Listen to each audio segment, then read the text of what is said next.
Hello everyone. This lesson I'm going to cover the topic complex number, the part A of the lesson.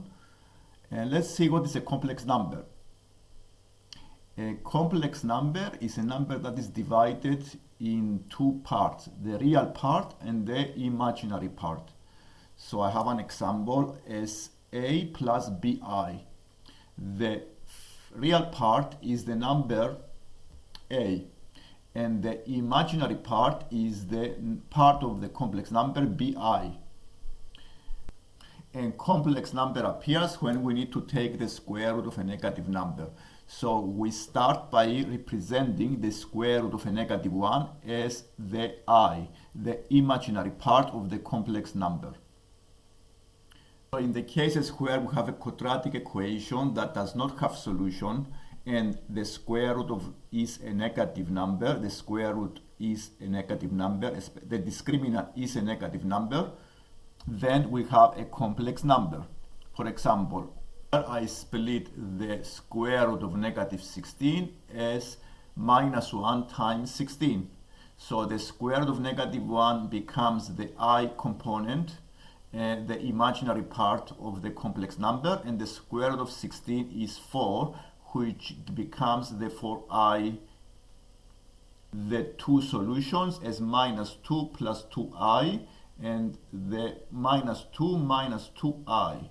One example here of a quadratic that has a complex solutions is x squared plus 9 equals 0. By rearranging, we have x squared equals negative 9. We write the negative 9 as square root of minus I times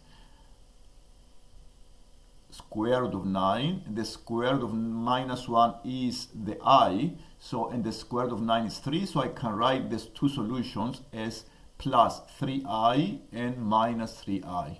These are complex solutions. And let's go to the second part.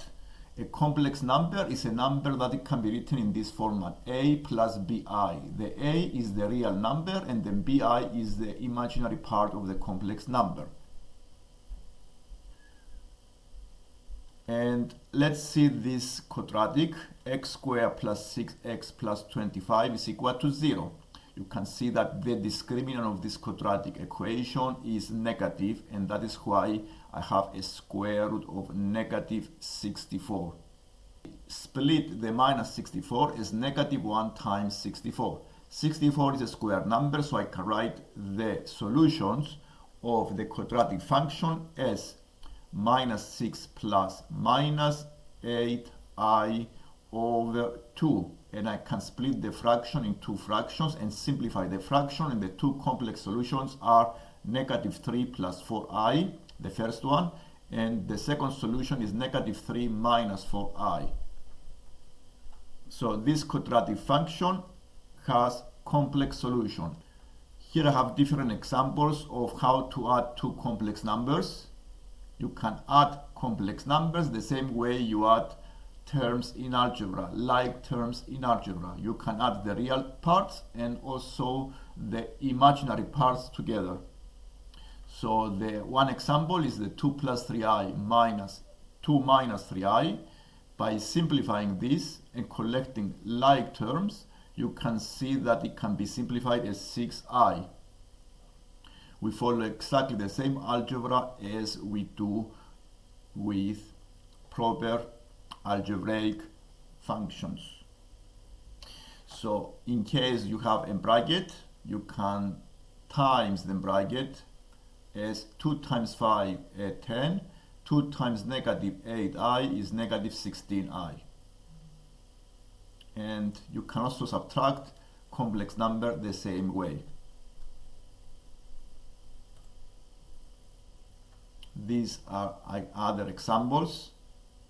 I can add two complex numbers as half plus half over 1 over 3i plus 5 over 2 plus 5 over 3i. You can collect like terms. 5 over 2 plus 1 over 2 give you 3, and 1 over 3 plus 5 over 3 give you 2. So this is 3 plus 2i. You can also subtract complex number, and you can see I follow exactly the same algebra as I do with proper functions. In case you have a negative a square root of a negative number, you can simplify the square roots the same way as you simplify other thirds. You may write the 12 as 4 times 3 and negative 12 as 4 times 3 times negative 1. And the square root of a negative 1 becomes the I part of the complex number. The 4 is 2, so this simplifies as 2 square root of 3i. The square root of minus 45, you can write this as 9 times 5 times negative 1. The square root of 9 goes as 3. 9 is a square number. Then 3 times root 5 times the I. And the square root of minus 200, you can write it as 2 times 100 times minus 1 under a square root. Because 100 is a square number, it goes outside the third as 10, and you can simplify this square root as 10 square root of 2i.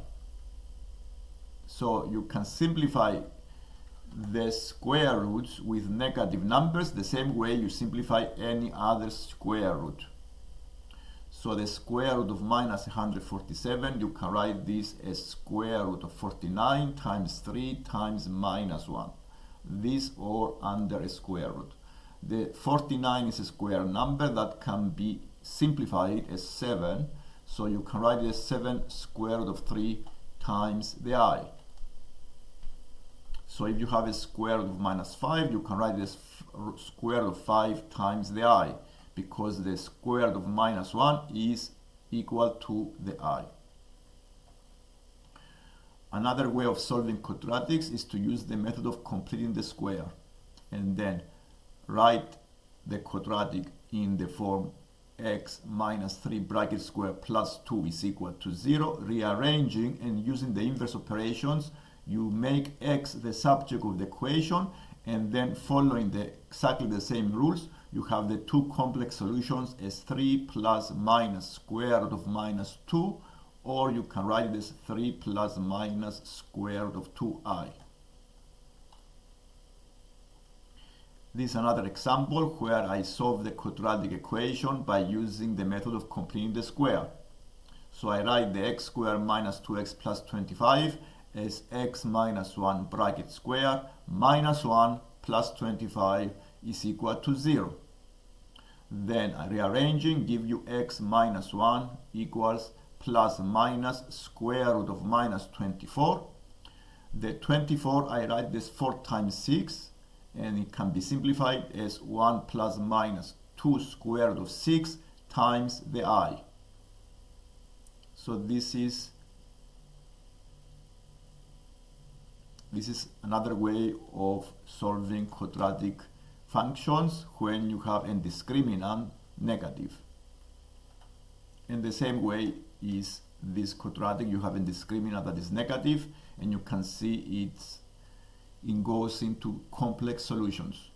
Minus 1.5 plus minus square root of 11 over 2 times the I. So you can multiply complex numbers and simplify powers of the I. As you already know, the I is equal to the square root of minus 1. So if I square both sides of this equation, the I squared is equal to negative 1. So it's possible to use this property and simplify further the complex numbers. If I have multiplication of two complex numbers, I can multiply out the brackets, and when I have 3i times 5i give me 15i squared. The 15i squared give you minus 15 because i squared is negative 1. So you can simplify this by collecting like terms and using the techniques in algebra. So 8 minus 15 give you negative 7, and then 10 plus 12 give you 22. In this case, I have a complex number raised to a power of 2. So I expanded the bracket, and then I use the properties of the I, and I have the complex number in the form 33 minus 56i. because 49 minus 56i plus 16i squared give you 33 minus 56i. The I squared is negative 1. So 49 minus 16 give you 33. It's possible also to multiply 3 brackets with 3 complex numbers. And first we multiply the 2 brackets. And once we've done the multiplication, we do the third bracket. So multiplying the first 2 brackets and simplifying give you the minus 7 minus 22i, and then times these 2 brackets together give you the expression you have below, minus 7 minus 21i minus 22i minus 66i squared. Because I squared is negative 1, we can simplify the complex number as 59 minus 43i. So the I squared is equal to negative 1. These are the properties of the complex numbers that we apply to simplify the questions. So if you are given the I to the power of 3, you can write this as I squared times I, and then this is minus I. And the I to the power of 4 is I squared times I squared, which give you the plus 1.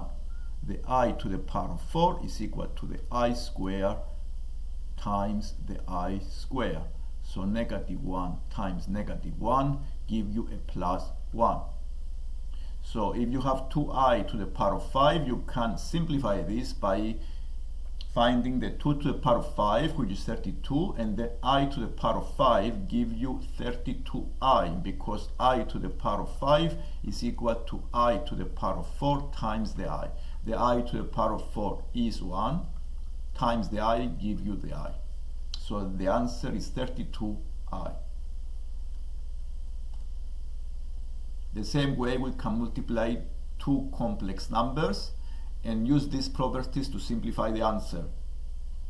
So I have here an example of 3 brackets. I can do the same way, use the properties and simplify the answer. I can also expand a bracket square, a perfect square, in the same way, and apply the properties of the I and simplify the complex number. If I have a bracket to the power of 3, first thing to do is to multiply 1 bracket to the power of 2 times a bracket to the power of 1. So first you need to expand the bracket squared as 4 plus 12i minus 9, and then multiply this bracket by the second bracket, give you the expression you have below. So you have minus 10 minus 15i plus 24i plus 36 times I squared. The I squared becomes negative 1, so negative 36, negative 10 give you minus 46 plus 9i. You can simplify complex numbers, I to the power of 5 plus I. The same way you can write the I to the power of 5 equal I, plus I is 2i. So if you have 4i to the power of 3, then you can write this as 4 to the power of 3 times I to the power of 3.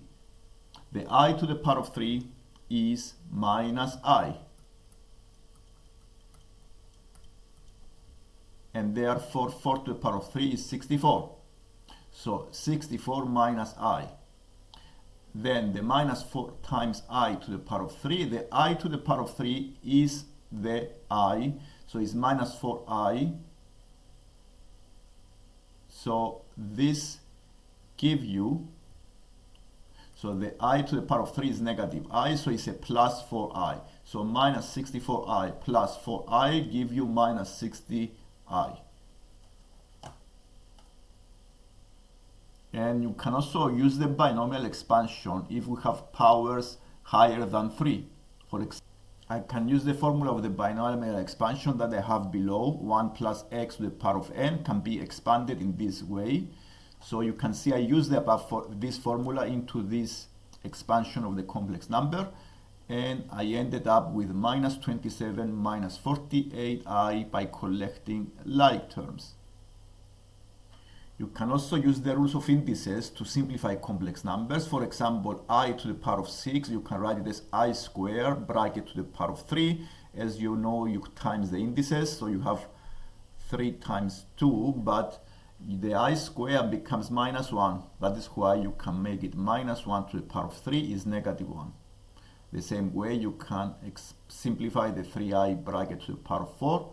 This is 3 to the power of 4 is 81. The I to the power of 4 is 1. So this is 81. And this is some homework questions you can do at home, which are based exactly on the same questions that we have covered today. And if you have any questions, write a comment below. Let's see the questions. This is addition of complex numbers, subtraction of complex numbers, simplifying negative square roots with negative numbers, solving quadratic equations with negative discriminants. And this is all for today. Thank you for